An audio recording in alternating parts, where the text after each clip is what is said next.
Hello everyone, મારું નામ છે ડોક્ટર કુનાલ શાહ અને આશુતોષ હોસ્પિટલ તરફથી ઓર્થોપેડિક પાઠશાલાના 4th એપિસોડમાં આપ સૌનું સ્વાગત છે.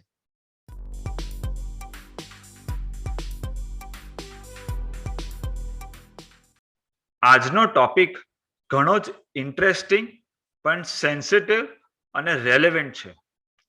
મેન્ટલ હેલ્થ અને જોઈન્ટ પેઇન. શું માનસિક રોગોનો જોઈન્ટના દુખાવા સાથે કોઈ કોરિલેશન છે? ચલો આપણે મળીને સમજીએ. એઝ એન ઓર્થોપેડિક સર્જન મારી પાસે એવા ઘણા પેશન્ટ્સ આવતા હોય છે જે લોકોને મલ્ટિપલ જોઈન્ટ પેઇન્સ હોય, અને એ બી લાંબા સમયથી. એસ્પેશિયલી યંગ પેશન્ટ હોય જેમને લાંબા સમયથી કમરમાં દુખાવો હોય, ઘૂંટણમાં દુખાવો હોય, ડોકમાં દુખાવો હોય.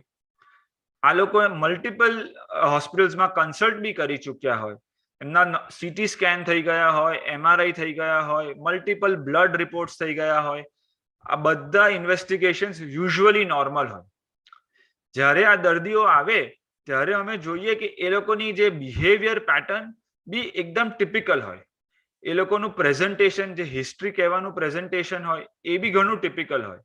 અને એમને થોડું ડીપમાં પૂછીએ એમને કે એમના ફેમિલી મેમ્બર્સને, તો એવું ખબર પડે કે એ લોકોને થોડું એન્ઝાયટી ઇશ્યુઝ છે.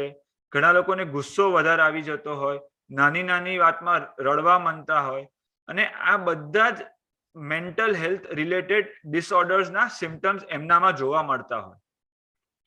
હવે આ વસ્તુ ઘણી સેન્સિટિવ હોય અને એને ડિફરન્શિએટ કરવું બહુ જરૂરી પડી જાય કે પેશન્ટને લાંબા સમયથી દુખાવો છે એટલે આવી બિહેવિયર છે, કે આવા બિહેવિયરના કારણે એમને ધીરે ધીરે આ લક્ષણો આવ્યા છે.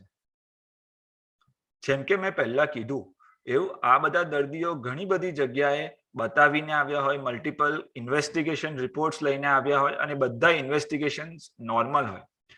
હવે મેડિકલ ફિલ્ડમાં આ કન્ડિશન માટે બે ટર્મિનોલોજી બી આઈડેન્ટિફાઈડ છે. એક છે સાયકોસોમેટિક પેઇન સિન્ડ્રોમ અને સેકન્ડ છે ફાઇબ્રોમાયાલ્જિયા. આ વેરી વેલ એસ્ટાબ્લિશ્ડ ટર્મ્સ છે. જ્યારે અમે દર્દીને કે એના રિલેટિવને આવું સમજાવીએ તો પહેલા તો એ લોકોને માનવામાં જ ના આવે કે એમને મેન્ટલ હેલ્થ ઇશ્યુ, કે એટલે કે માનસિક સ્વાસ્થ્યના ઇશ્યુઝના કારણે આ બધા પેઇન થાય છે. એટલે એ સમજવું બહુ જ જરૂરી છે કે આ વસ્તુ હોય છે અને આનું આપણા હોર્મોન્સ અને એની સાથે રિલેશન છે. જ્યારે પેશન્ટની મેન્ટલ હેલ્થ એટલે કે માનસિક સ્વાસ્થ્ય લોંગ ટાઈમથી અફેક્ટ થઈ રહ્યું હોય ત્યારે એના ફિઝિકલ હેલ્થ પર બી ઇફેક્ટ્સ આવે છે. આવા કેટલા બધા દર્દીઓ હોય છે જેમને પેટમાં દુખાવો બી હોય, છાતીમાં બી દુખાવો હોય, એમનું ECG થઈ જાય, બ્રેનનું સ્કેન થઈ જાય, પણ એ બધું જ નોર્મલ આવે. આવા દર્દીઓને અને એમના જે ફેમિલી મેમ્બર્સ હોય એમને આમાં ખાસ સમજવું એકદમ જરૂરી હોય કે આ બધા ઇશ્યુઝ છે એ મેન્ટલ હેલ્થ સાથે રિલેટેડ છે. આ વસ્તુ એક્સેપ્ટ કરવી ખૂબ જ ઇમ્પોર્ટન્ટ છે. આ જે ડિઝીઝીસના મેં નામ કીધા, ફાઇબ્રોમાયાલ્જિયા, સાયકોસોમેટિક પેઇન સિન્ડ્રોમ, એના ઘણા બધા સિમ્ટમ્સ હોય. મલ્ટિપલ જોઈન્ટ પેઇન્સ, ઊંઘ ના આવે એટલે insomnia, headache, chest pain, stress related nervousness હોય, ઘણા લોકોને ભૂખ ના લાગે કે ડાયજેસ્ટિવ સિસ્ટમના ઇશ્યુઝ હોય, એ લોકોની એનર્જી લેવલ્સ લો હોય, ફ્રેશ ના ફીલ કરે, એ લોકોને મલ્ટિપલ ટાઈમ્સ નાના નાના ઇન્ફેક્શન્સ થાય. એની સાથે એ લોકોને ફર્ગેટફુલનેસ હોય એટલે ભૂલી જાય, એ લોકોની સેલ્ફ એસ્ટીમ લો હોય એટલે એ લોકોને એટલું બધું કોન્ફિડન્સ ના હોય, અને એની સાથે ડિપ્રેશન રિલેટેડ સિમ્ટમ્સ બી આવે કે બહુ લો ફીલ કરે, એટલા જલ્દી સોશિયલ લાઈફમાં મિક્સ ના થાય, પર્સનલ લાઈફમાં બી એ લોકો ફેમિલી મેમ્બર સાથે એટલું બધું ઇન્ટરેક્ટ ના કરે. આ બધા સિમ્ટમ્સ મેન્ટલ હેલ્થ પ્રોબ્લેમ્સના તરફ ઇન્ડિકેટ કરે છે. હવે પહેલા તો આપણે સમજવું જોઈએ કે આ એક લોંગ સ્ટેન્ડિંગ મેન્ટલ હેલ્થ ઇશ્યુના કારણે આ બધા ફિઝિકલ સિમ્ટમ્સ આવ્યા છે, અને આ પ્રોબ્લેમને આપણે એક લોંગ સ્ટેન્ડિંગ ટ્રીટમેન્ટ પ્રોટોકોલમાં ફિટ કરવું પડે. હવે લાઇફસ્ટાઇલ મોડિફિકેશન જેમ કે યોગા, મેડિટેશન, એક્સરસાઇઝ આમાં ખૂબ જ હેલ્પ કરે. ઇનિશિયલ સ્ટેજીસમાં પેશન્ટ જો યોગા કે મેડિટેશન અને અમુક ફિઝિકલ એક્સરસાઇઝ કરે તો over a period of time એમને ઘણી ઇમ્પ્રુવમેન્ટ જોવા મળે. પણ આમાં ડિફિકલ્ટ વાત એ છે કે એમાં ખૂબ જ રેગ્યુલર રહેવું પડે અને એમાં ફેમિલીનો સપોર્ટ બી વધારે જોઈએ. જ્યારે સિમ્ટમ્સ બહુ જ એડવાન્સ થઈ ગયા હોય ત્યારે ડેફિનેટલી એ લોકોએ કાઉન્સેલર્સ, સાયકોલોજિસ્ટ કે સાયકેટ્રિસ્ટની બી જરૂર પડી શકે હેલ્પ લેવાની. હવે આપણા સોસાયટીમાં એક ટેબુ છે કે સાયકેટ્રિસ્ટ પાસે તો ખાલી ગાંડો માણસ જાય, પણ એકચ્યુઅલી એબ્સોલ્યુટલી રોંગ છે. અત્યારે જે બી પેશન્ટ્સ હોય, મારા એકચ્યુઅલી 35% પેશન્ટ્સ હું જોઉં છું જે લોકોને આવા મલ્ટિપલ જોઈન્ટ પેઇન્સ ને સિન્ડ્રોમ્સ હોય છે, એ લોકોને આ સ્ટ્રેસ રિલેટેડ હોય છે. એટલે કે 10 માંથી 3 લોકોથી વધારે. અને આવા પેશન્ટ્સને જ્યારે લોંગ સ્ટેન્ડિંગ પ્રોબ્લેમ હોય ત્યારે એ લોકો જો હેલ્પ લે સાયકેટ્રિસ્ટની કે સાયકોલોજિસ્ટની, તો એનાથી બહુ જલ્દી આમાંથી બહાર આવી શકે છે. એસ્પેશિયલી ફેમિલી મેમ્બર્સ એ સપોર્ટ કરવાની અને સમજવાની જરૂર છે કે આ પેશન્ટનો વાંક નથી.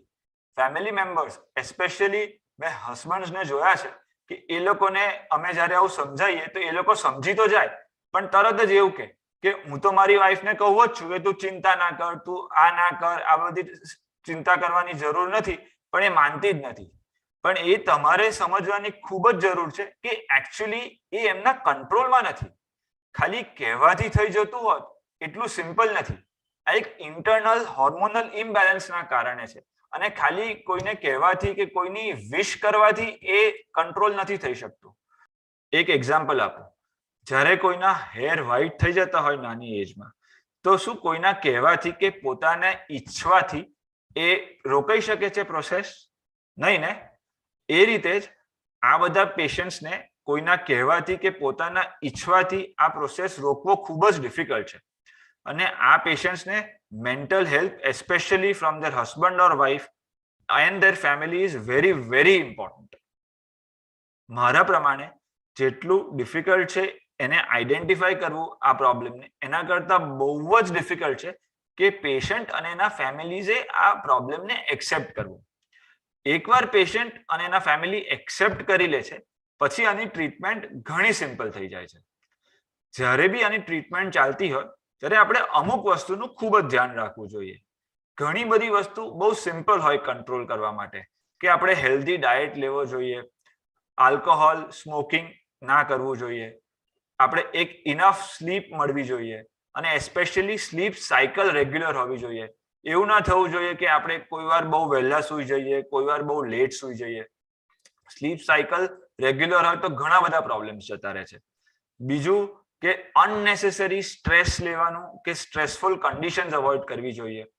અને સૌથી ઇમ્પોર્ટન્ટ વાત કે આ એક સ્લો પ્રોસેસ છે. આપણે સ્લોલી અને સ્ટેપ બાય સ્ટેપ આ પ્રોસેસમાં આગળ વધીએ એ જ બેસ્ટ છે. અને એની માટે એ એક્સેપ્ટ કરવું જરૂરી છે કે આને થોડી વાર લાગશે, અને બધાના સપોર્ટ સાથે અને બધા સાથે આપણે આને ડેફિનેટલી કંટ્રોલ કરી શકીશું. મેં આવા મારા ઘણા પેશન્ટ્સને જોયા છે જે over a period of years આની બહાર આવ્યા છે, અને they have come to thank me કે અમારું back pain, neck pain, as an orthopaedic surgeon મારી પાસે તો એટલે આવેલા, બેક પેઇન, નેક પેઇન તો જતું રહ્યું, પણ એની સાથે અમારી personal life, social life, family life બધું જ ઇમ્પ્રુવ થઈ ગયું. આ વિડીયોના માધ્યમથી હું ઈચ્છું છું કે આ મેસેજ બધા લોકોને પહોંચે, અને જે લોકો કદાચ આ પ્રોબ્લેમથી સફર કરી રહ્યા હોય એ લોકો આની બાબતમાં જાગૃત થાય અને આનું ટ્રીટમેન્ટ લે, અને એમની લાઈફ પાછી રાઈટ ટ્રેક પર અને રાઈટ ડિરેક્શનમાં લઈ આવે. Thank you.